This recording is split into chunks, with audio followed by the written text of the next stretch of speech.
गरीब किसान का बेटा जो सिनेमा हॉल में चौकीदारी करके महीने के सिर्फ 90 रुपए कमाता था, कौन यकीन करेगा कि ये एक दिन ऐसी कंपनी खड़ी कर देगा जिसकी टर्नओवर 5000 करोड़ रुपए से भी ज्यादा की होगी। सुनने में ये थोड़ी फिल्मी कहानी सी लगती है, लेकिन इसे सच कर दिखाया है 10वीं पास चंदू भाई ने, जिनके पास एक समय के लिए किराया देने के लिए 50 रुपए तक नहीं थे, लेकिन थिएटर की सीट साफ करके फिल्मों के पोस्टर लगा के और कैंटीन में सैंडविचेस बेच के ये गरीब लड़का आखिर इतना सफल कैसे बना कि गुजरात की सबसे बड़ी वेफर कंपनी बालाजी वेफर्स का मालिक बन गया। इतना ही नहीं, ये सफर कितना स्ट्रगल से भरा रहा और आखिर बालाजी वेफर्स किस तरह आज पूरी दुनिया में फेमस है, सब कुछ जानेंगे आज की इस वीडियो में। तो वीडियो को एंड तक जरूर देखिए, लेकिन दोस्तों जानने से पहले वीडियो को एक लाइक जरूर कर दीजिएगा।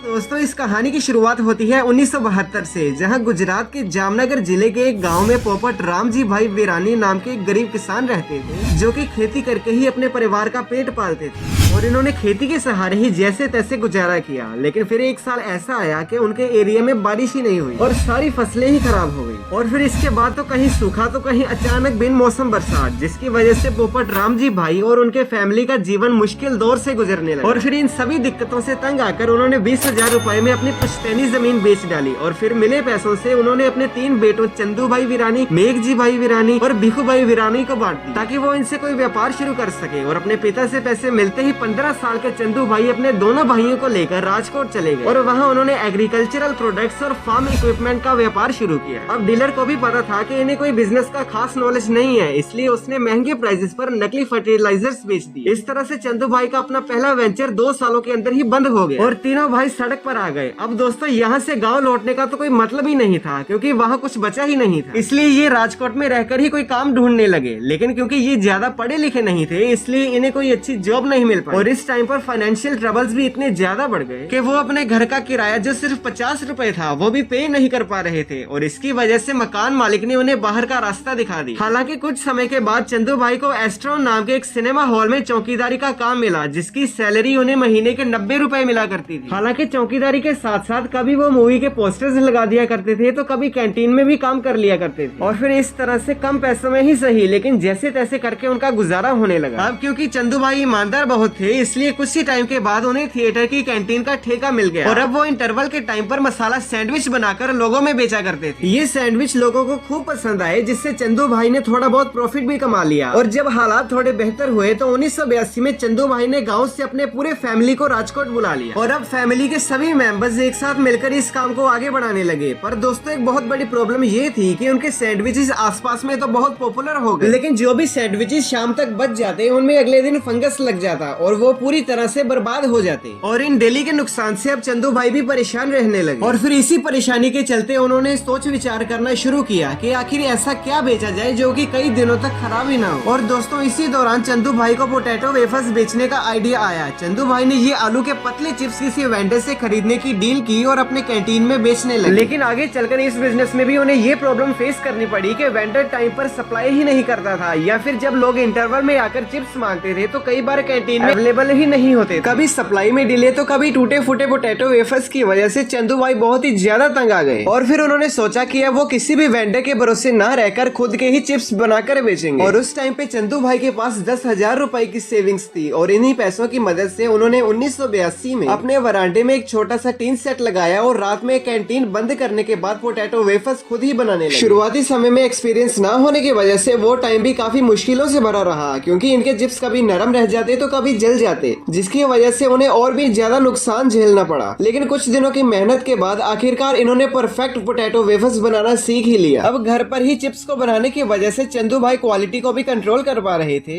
जिससे कि इनकी बिक्री काफी तेजी से बढ़ने लगी। इनके पोटैटो वेफर्स की लोकप्रियता को देखकर थिएटर ओनर ने चंदू भाई के साथ पार्टनरशिप कर ली और जल्दी ये 3 अलग अलग थिएटर्स की कैंटीन को भी चलाने लगे। इस तरह से अब चंदू भाई का काम निकल पड़ा और इनके पोटैटो वेफर्स की डिमांड भी बढ़ती चली गई और कुछ ही समय में इन्होंने 25 से 30 मर्चेंट को भी अपने चिप्स सप्लाई करना शुरू कर दिया और फिर धीरे धीरे ये पूरे राजकोट में पसंद किए जाने लगे। लेकिन दोस्तों मार्केट में अभी भी बहुत सारे लोग ऐसे थे जो कि वेफर्स बनाकर बेच रहे थे। ऐसे में अपनी अलग पहचान बनाने के लिए चंदू भाई ने 1984 में अपने पोटैटो वेफर्स को एक नाम देने की सोची और फिर नाम का आइडिया उन्हें उनके कैंटीन के बगल में मौजूद हनुमान मंदिर बालाजी से मिला और फिर इस तरह से बालाजी वेफर्स नाम के अंडर उनके पोटैटो वेफर्स आने लगे। लेकिन ये बस अभी शुरुआत ही थी, क्योंकि इतने सारे कैंटीन मशीन और मर्चेंट से जुड़ने के बाद इनके वेफर्स की डिमांड और भी ज्यादा बढ़ने लगी और एक समय तो ऐसा आया कि परिवार का हर सदस्य दिन रात मेहनत करके भी डिमांड को फुलफिल नहीं कर पाया। ऐसे में चंदू भाई ने सोचा कि क्यों ना वेफर्स बनाने वाली मशीन ही लगाई जाए ताकि कम समय में ज्यादा से ज्यादा प्रोडक्शन किया जा सके। इसी सोच के साथ जब वो मशीन खरीदने पहुंचे तो उन्हें पता चला कि ये मशीन तो बहुत ही ज्यादा महंगी है और इतने पैसे तो उनके पास नहीं है, तो आखिर अब क्या किया जाए। काफी सोचने समझने के बाद उन्होंने मशीन के फंक्शनिंग को समझना चाहा कि आखिर ये मशीन काम कैसे करती है और जब उन्हें समझ आ गया कि ये कैसे चलती है तो उन्होंने करीब 5,000 रुपए में बाजार से अलग अलग पार्ट्स खरीद कर खुद ही अपने लिए पोटैटो पीलिंग और चॉपिंग मशीन बना डाली। और दोस्तों अगले कुछ सालों तक इसी मशीन के सहारे इनका काम चलता रहा और इनका व्यापार भी ग्रो करता गया। राजकोट में एक्सपेंशन के बाद अब चंदू भाई चाहते थे कि इनके वेफर्स देश भर में पॉपुलर हो जाएं, लेकिन इसके लिए जरूरत थी एक बड़े लेवल पर प्रोडक्शन करने की। 1989 में इन्होंने बैंक से करीब लाख रुपए का लोन लिया और गुजरात का सबसे बड़ा पोटैटो वेफर प्लांट लगाया। हालांकि उनका ये कदम काफी रिस्की था क्योंकि उस दौर में बड़े इन्वेस्टर या फिर अमीर लोग ऐसे नए वेंचर में इन्वेस्ट नहीं करते थे। ऐसे में अगर लोन लेने के बाद भी बिजनेस ग्रो ना करता तो फिर लॉस का सारा बोझ उन्हें खुद ही उठाना पड़ता। लेकिन दोस्तों ऐसा समय आया ही नहीं क्योंकि गुजरते वक्त के साथ साथ इनके मार्केट शेयर और कस्टमर्स बढ़ते ही चले गए। इसके बाद आया साल 1992 जब इन्होंने अपने बिजनेस को एक प्राइवेट लिमिटेड कंपनी के रूप में रजिस्टर करवाया और साथ ही अपने मैन्युफैक्चरिंग प्रोसेस को ऑटोमेट करने के लिए एडवांस टेक्नोलॉजी वाले मशीन को भी यूज करना शुरू कर दिया। क्योंकि चंदू भाई का मानना था कि भले ही मशीन महंगी होती है लेकिन वो ह्यूमन एरर को कम करने के साथ साथ कंसिस्टेंसी क्वालिटी भी मेंटेन करती है। इसके अलावा इन्होंने बिजनेस में अलग अलग रोल्स और रिस्पॉन्सिबिलिटीज को भी बांट दिया जिससे बिजनेस ऑपरेशन को मैनेज करना आसान हो गया क्योंकि अब हर किसी को अपना काम पता था। और फिर आगे चलकर उन्होंने अपना नेटवर्क डिस्ट्रीब्यूशन मजबूत करने के बाद से चंदू भाई की कंपनी बालाजी लोकल से उठकर पहले रीजनल और नेशनल लेवल ब्रांड बन गई। हालांकि उस टाइम मार्केट में सिम्बिस, बिन्नीज और अंकल चिप्स जैसे कई सारे बड़े बड़े ब्रांड्स थे जिनके सामने किसी भी नए प्लेयर के लिए अपनी जगह बनानी बिल्कुल भी आसान काम नहीं था। लेकिन बालाजी ने अपनी मेहनत, लगन और बेहतरीन क्वालिटी के जरिए अपने प्रोडक्ट्स को मार्केट में पॉपुलर बना दिया क्योंकि जहां उनके कॉम्पिटिटर्स अभी भी ट्रेडिशनल तरीके से चिप्स बना रहे थे वहीं बालाजी ने इनोवेटिव तरीके को अपनाकर मार्केट में अपने ब्रांड को मजबूती से इस्टेब्लिश कर लिया। और दोस्तों पता है इनके बढ़ते ग्रोथ को देखते हुए एक मल्टीनेशनल कंपनी ने ऑफर किया कि चंदू भाई 4,000 करोड़ रुपए में अपनी कंपनी को बेच डाले, लेकिन चंदू भाई ने इस डील से साफ इनकार कर दिया। इसके कुछ समय के बाद बालाजी पोटैटो वेफर्स के अलावा नमकीन और कई दूसरे स्नैक्स भी बनाने लगे और इनके टेस्ट को भी लोगों ने खूब पसंद किया जिससे धीरे धीरे ये गुजरात से निकलकर उत्तर प्रदेश, मध्य प्रदेश और इनके जैसे कई सारे स्टेट्स में अपने पैर जमाने लगे। इस एक्सपेंशन के साथ ही बालाजी इस बात का भी ख्याल रख रहा था कि कंपनी जो बना रही है वो लोगों की पसंद के अकॉर्डिंग है या फिर नहीं, क्योंकि चंदू भाई को बहुत अच्छे से पता था कि गुजरात के लोगों को जो फ्लेवर पसंद है जरूरी नहीं कि महाराष्ट्र या राजस्थान या फिर यूपी में वही पसंद आए। इसलिए वो इस तरह के भी स्नैक्स बनाने लगे जो कि लोकल स्टेट को जस्टिफाई कर सके और ये पूरा काम प्रॉपर तरीके से होता रहे। इसके लिए इन्होंने अलग अलग स्टेट्स में अपनी मैन्युफैक्चरिंग यूनिट सेटअप किए जिनमें से 3 गुजरात के राजकोट, वलसाड़ और वडोदरा में थे तो वहीं एक मध्य प्रदेश के इंदौर में लोकेटेड है। और इन मैन्युफैक्चरिंग यूनिट की कैपेसिटी हर दिन 1,000 क्विंटल पोटैटो वेफर्स और 5,000 क्विंटल नमकीन बनाने की है, जो कि अपने आप में इस बात को जस्टिफाई करती है कि इन्होंने कितना बड़ा प्रोडक्शन प्लांट सेटअप किया है। अलग अलग जगह पर फैक्ट्रीज लगाने का ये फायदा हुआ कि ये लोकल मार्केट्स को बेहतर तरीके से सर्व करने लगे, जो कि इनके मार्केट शेयर को बढ़ाने में काफी मददगार साबित हुई। यही वजह है कि 2006 में बालाजी वेफर्स ने गुजरात के पोटैटो वेफर्स मार्केट का 90% हिस्सा अपने नाम कर लिया था और फिर इसके बाद इनकी ग्रोथ को कोई भी नहीं रोक सका। अब दोस्तों आपको आज की ये जानकारी कैसी लगी कमेंट बॉक्स में जरूर बताएं और साथ ही आज के इस वीडियो को लाइक करके चैनल को सब्सक्राइब कीजिए और बेल आइकन को जरूर प्रेस कीजिएगा। अब दोस्तों आपने ये सभी बातें तो जान ली, लेकिन क्या आप जानते हैं कि आखिर मीशो के प्रोडक्ट्स इतने सस्ते क्यों होते हैं और कैसे अमेज़न और फ्लिपकार्ट का शेयर आज डाउन होता जा रहा है? इन्हीं बातों को जानने के लिए आई बटन पर दिए गए वीडियो पर क्लिक करके वीडियो को पूरा देखिए।